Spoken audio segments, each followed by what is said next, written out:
Here we are processing a fraction from an electronics scrap processor that apparently only contains very little copper. When you first look at it, only very few copper parts can be seen. We have fine cables and stranded cables that still contain a little copper. Anteile zu sehen. Wir haben feine Kabel, die noch etwas, so Litzenkabel, die noch etwas Kupfer drin haben.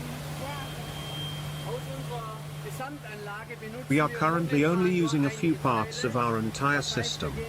That means we go straight to the turbo mill and from there to a cyclone separator and a WEEE 151. We are currently separating plastic from metals with this system. Then we take this metal fraction on an F15 sorter where we then start with the separation of aluminium and copper.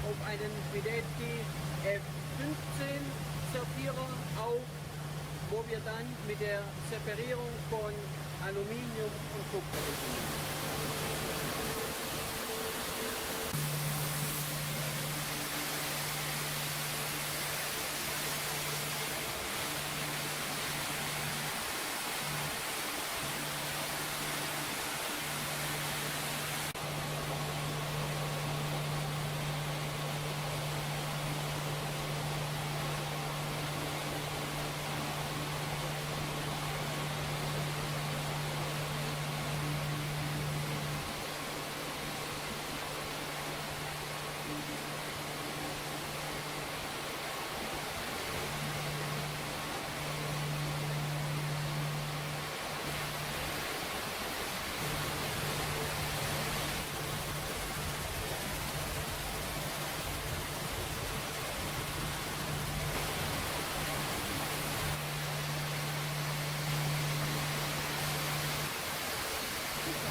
Now we have the first metal fraction which contains all metals that have been removed from the plastic.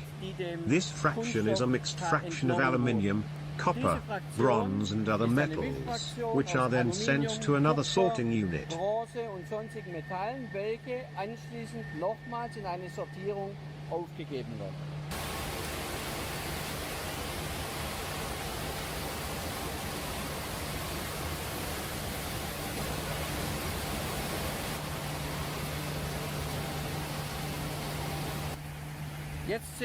Now we see the output group plastic which has changed significantly from the form.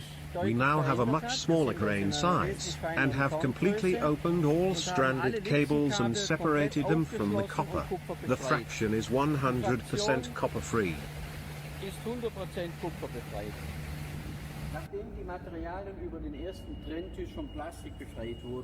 After the materials had been freed from plastic on the first separating table, we sent this mix of materials to another sorting table, thus separating aluminium and copper. The aluminium is 100% free of copper, with brass and other heavier metals still being in the copper fraction.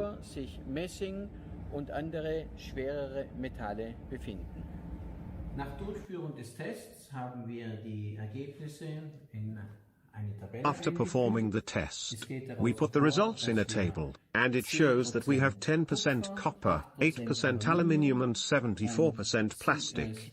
Even if at the beginning it looked like there was no copper and aluminium in the electronic scrap to be recycled, the result still shows that there are enough metals to achieve a good result.